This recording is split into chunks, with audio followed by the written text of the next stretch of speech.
Okay, really sorry about that. I had a call from the company that currently like owns my contract work, and I had talked to them yesterday. This is kind of a comedy of errors, really. And they were trying to see about some new position, and they wanted me to do automated test work, which is what I do currently. But they wanted me to code in a language I don't code in. And I told them, well, I'm not going to be a good candidate for that position. You need somebody that has experience with this, according to what you said. And the recruiter said, oh, no, that's okay. And I thought maybe he was like, oh, maybe it's just like some minor script adjustment type work, which for you people that don't do code, don't worry about what I'm talking about. It's just like stuff that you could learn on the fly versus stuff you need to know. And then the person who's the technical PM just called me, which is why I had muted my mic for so long. And I was explaining to him, like, he's like, okay, so here's this position in New Jersey. I live in Seattle.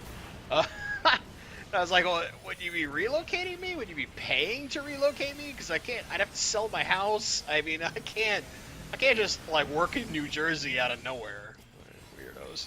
And he's like, oh, no, we can look into a relocation fee and all this stuff. And I'm like, okay, well, he's like, would you be willing to go to New Jersey and work for a year? I'm like, I mean, maybe. And so, oh god, why do we do this like this? Why? So talking to him, he's like, okay, so you've been doing this all blah, blah, you have this, eventually you'll have a team offshore to help you, but to start off with, it's just you coding this automation. I'm like, okay, so I was talking to this person yesterday, and he mentioned something, and I said, well, am I coding automation in this language? And he was like, oh, there'll be some scripts, yes. Like, okay, I'm not a good fit because that's not a language I know. It's not a framework I know. I've done like manual test work in that, but not coding automation for it. And he said, oh, it's okay to this guy who was like, oh, well, that guy's on my team. I don't know I'll have to go talk to him and we'll get back to you. And I'm like, okay. I'm just like, I think you guys need to figure out like what you're looking for here, not just like some random body. Okay, we'll try and put this random guy in a job. Oh, that's F, man.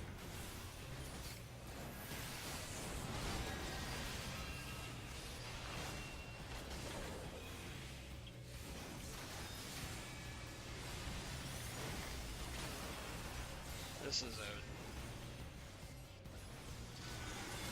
interesting fight. Let me get that other healer up. I almost wish I'd come in here as summoner, but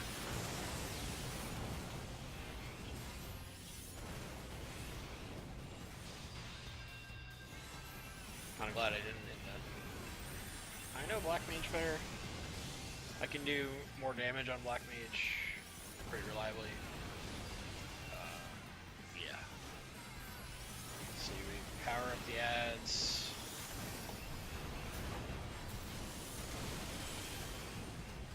If we don't power up the ads, they go boom.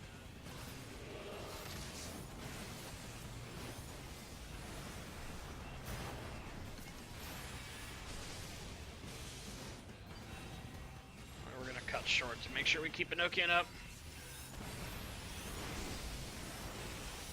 This is a very strange fight.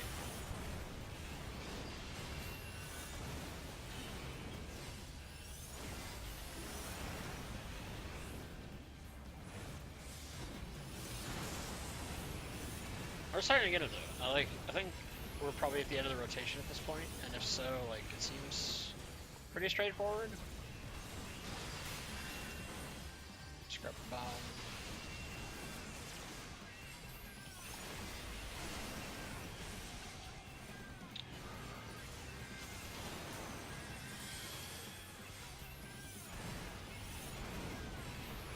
Power generators.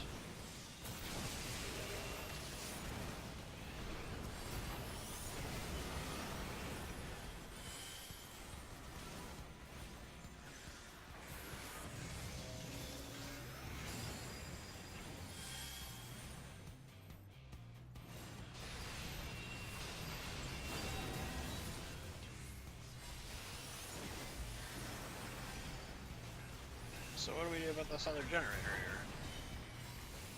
Let's let this thing go or what?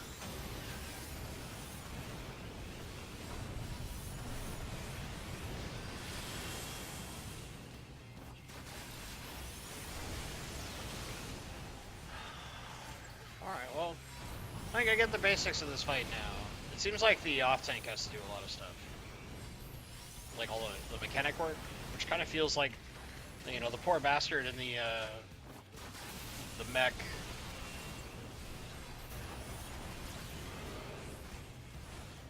In 6.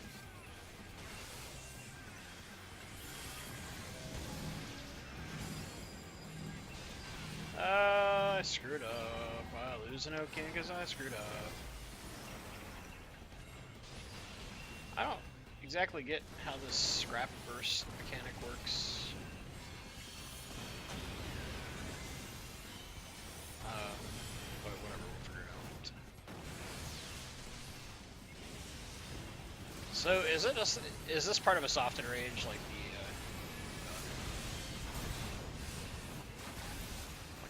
Eventually, if you I